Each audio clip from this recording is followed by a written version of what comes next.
तो hello anime lovers, आज मैं आपके लिए लेकर आ चुका हूँ जुजुत्सु काइसन सीजन 3 का एपिसोड 6। अगर आप हमारे चैनल पर नए हैं तो आप मेरे चैनल को सब्सक्राइब और लाइक कर सकते हैं। तो चलिए शुरू करते हैं बिना किसी देरी के। तो कहानी की शुरुआत में हम फुजीगुरो को देखते हैं जो कि उस गार्ड की परछाई में छुप कर अंदर घुस आया था। उसके बाद वो गार्ड को मारकर सुला देता है। दूसरी तरफ हम पांडा को देखते हैं जो कि टायर के साथ खेल रहा होता है क्योंकि वहां पर दो बॉडीगार्ड्स थे जिसमें से एक बॉडीगार्ड पांडा को पहचान लेता है। वो कहता है ये तो हमारा फाइटर है। तभी वो बॉडीगार्ड उस पांडा से कहता है कि तुम यहाँ क्या कर रहे हो। तभी पांडा उन दोनों को भी मारकर सुला देता है। फिर पांडा भागकर खुफिया सीढ़ियों से ऊपर जाता है क्योंकि वहां पर कोई कैमरे नहीं लगे होते। जब पांडा ऊपर पहुंचता है तो वो अपने समय फुसीगुरो को देखता है।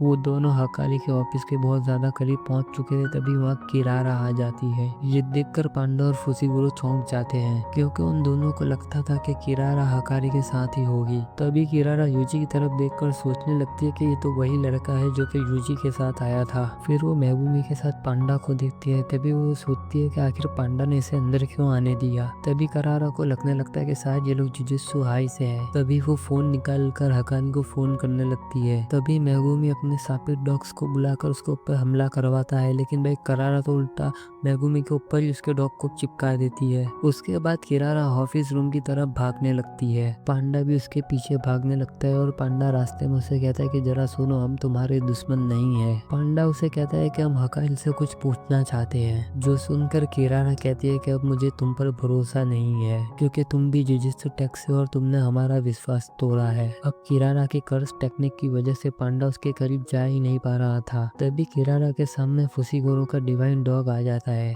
और वो उसका रास्ता रोक लेता है। और तभी वहाँ पर मेगुमी भी आ जाता है जो कि अपने डॉग के साथ चिपक जाता है। अब मेगुमी ये सोच रहा था कि आखिर किरारा किस तरह की टेक्निक यूज कर रही है उसके खिलाफ। तभी मेगुमी पांडा के पीछे एक स्टार देखता है और फिर मेगुमी किरारा से कहता है कि हम जुजुत्सु टेक से नहीं है। तभी मेगुमी किरारा से कहता है कि तुम जानती हो ना आखिर टोक्यो में क्या हो रहा है। वहाँ पर जो अजीब अजीब चीजें और वो बेजर बना है वो कलिंग गेम का हिस्सा है। जिस पर मेगुमी किरारा से कहता है कि हमें बस हकाल की मदद चाहिए, लेकिन किरारा तो उनकी किसी भी बात का विश्वास नहीं करती। फिर मेगुमी किरारा से पूछने लगता है कि हायर अप और तुम्हारे बीच लड़ाई किस बात को लेकर हुई थी और तुम्हें स्कूल में से निकाल क्यों दिया। तभी पांडा कहता है कि हायर अप्स को नवी टेक्निक पसंद नहीं है। नए टाइम के साथ साथ जुजुत्सु भी नई चीजों के साथ मिक्स होता जा रहा है और हायर अप्स को ये बिल्कुल पसंद नहीं है। और वैसे हकारी की टेक्निक भी कुछ वैसी ही है। ये सुनकर किरारा उनसे कहती है कि हायर अप्स तो हमेशा दिमाग से पैदल ही रहे हैं, या हायर अप्स से कोई बड़ी गलती हो जाए या कोई बड़ी मुसीबत आ जाए तो गोजो सातोरू संभालने के लिए वहाँ है ना उनके साथ। तो भला तुम लोगों को हकारी की क्या जरूरत। जिस पर मेगुमी उसे कहता है कि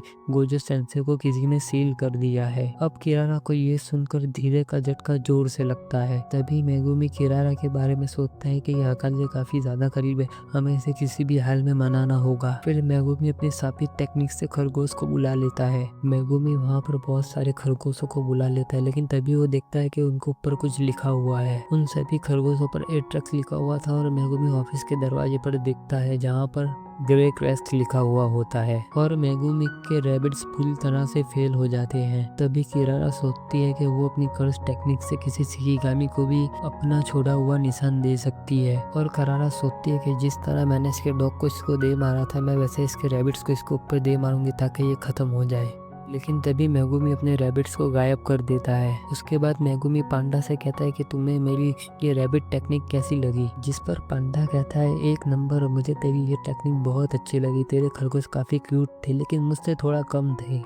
तभी फुसीगुरो कहता है कि मैं इस बारे में बात नहीं कर रहा, मैं ये कह रहा हूँ कि हम किस किस जगह नहीं जा पा रहे थे। तभी पांडा बोलता है किरारा और ऑफिस रूम की तरफ। तभी पांडा और फुसीगुरो देखते हैं कि पांडा के ऊपर भी कुछ लिखा हुआ है। वहाँ पर ईमाई लिखा हुआ होता है। फिर मेगुमी भी खुद को चेक कर कर देखता है, वहाँ पर भी कुछ लिखा हुआ होता है। तभी मेगुमी को उसकी टेक्निक समझ में आ जाती है कि वो तारामंडल से कनेक्टेड है। वो जरूर साउदर्न क्रॉस तारामंडल टेक्निक का इस्तेमाल कर रही है। ये सुनकर किरारा के होश उड़ जाते हैं। तभी मेगुमी मन ही मन कहता है कि आखिर मेरा तुक्का सही जगह पर लगा है। एक तरफ किरारा को टेंशन हो जाती है क्योंकि मेगुमी को पता चल गया कि उसकी टेक्निक किस तरह से काम करती है, तो वो ऑफिस के अंदर बड़े आराम से चले जाएगा। तभी किरारा खुद से कहती है कि मैं उन्हें अंदर जाने से किसी भी हालत में रोक कर रहूंगी। फुसीगुरो अपनी बड़ी बहन सुमिकी का शुक्रिया करता है क्योंकि बचपन में ही सुमिकी ने साउदर्न क्रॉस के बारे में फुसीगुरो को बता दिया था। सुमिकी की बातें याद करता है कि ये सबसे छोटा तारा मंदिर होता है जिसमें 4 स्टार होते हैं और ये एक क्रॉस के शेप में होते हैं। करारा ने हम लोगों को ऊपर वही नाम लिखते हैं जिसकी वजह से हम एक दूसरे के करीब नहीं जा पा रहे, लेकिन पांडा और मेगुमी एक दूसरे के करीब आ सकते हैं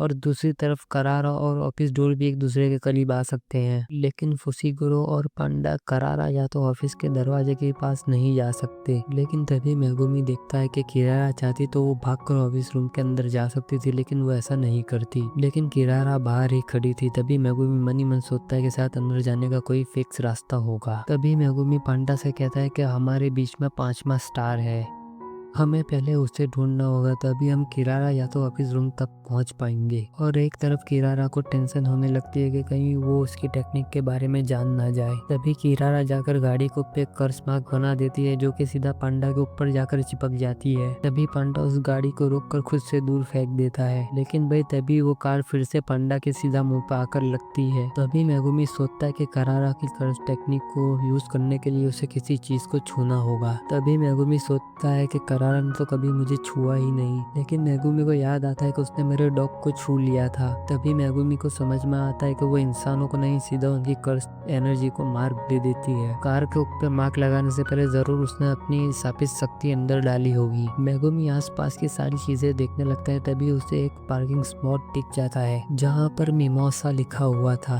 तभी मेगुमी समझ जाता है कि जरूर यही 5वां स्टार है। मेगुमी को करारा की कर्स एनर्जी के बारे में पता चल जाता है और उसकी कर्स एनर्जी का नाम होता है लॉन्ग डेम्बू, जिसमें वो साउदर्न क्रॉस तारामंडल का इस्तेमाल करती है। करारा हर एक को 5 अलग अलग स्टार का नाम दे देती है और इसी की वजह से अगर वो एक ही स्टार का किसी 2 लोगों को नाम देगी तो वो एक दूसरे से चिपक जाएंगे। जैसे कि स्टार्टिंग में मेगुमी का डॉग सीधा उससे चिपक गया था। एक तारा दूसरे तारे के जब भी करीब जा सकता है जब वो एक ही रास्ते पर चले, और ये रास्ता है पृथ्वी की इन स्टार से दूरी। यानी सबसे पहले मेगुमी को मिमोसा को छूना होगा, तब जाकर वो किरारा या तो ऑफिस रूम तक पहुंच पाएगा। तभी मेगुमी वहां पर एक रैबिट समन करता है और उसे सीधा पांडा को दे देता है, और तभी पांडा मेगुमी का इशारा समझ जाता है और सीधा पार्किंग स्पॉट की तरफ उस रैबिट को फेंक देता है। यानी कि मेगुमी ने अब मिमोसा को छू लिया है। लेकिन तभी किरारा गुस्से में आकर मेगुमी के ऊपर भी एक कार दे मारती है। लेकिन तभी वहां पर फुसीगुरो का डिवाइन डॉग आकर सीधा